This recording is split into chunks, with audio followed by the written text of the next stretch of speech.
اهلا بيكم في وصفه لذيذه جدا من المشروبات الصحيه. النهارده ان شاء الله في الفيديو هقدم ليكم سموزي الموز بالشوفان.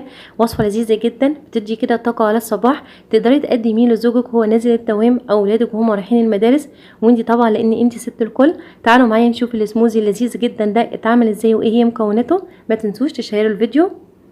4 حبات من الموز قطعتهم حلقات بالشكل ده. هضيف لهم 3 معالق كبار من الشوفان كان كامل الحبه ما طحنتهوش.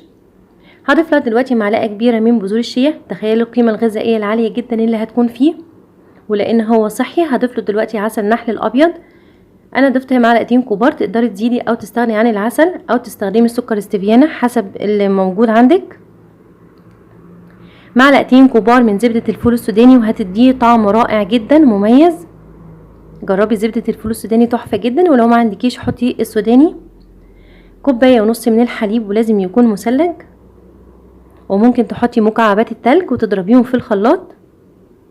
هنا معايا معلقه كبيره من اللوز.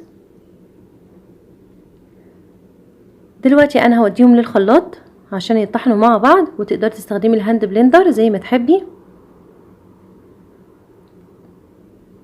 هضربهم كويس جدا لحد ما يكون الخليط ناعم زي اي عصير بالشكل ده. قوامه تحفه جدا، وزي ما انا قلتلك تقدري تضيفي مكعبات من التلج هيكون اروع من كده كمان، بس هتصبيه في الكاسات. شايفه القوام تحفه جدا، مش قادره اقولك طعمه مميز تحفه جدا، واوعدك لو انتي جربتيه هيبقى بالنسبه لكم ادمان. حاجه صحيه تحفه، طعمها لذيذ جدا. انا هزوقه هنا كده بشويه من اللوز او اي مكسرات عندك،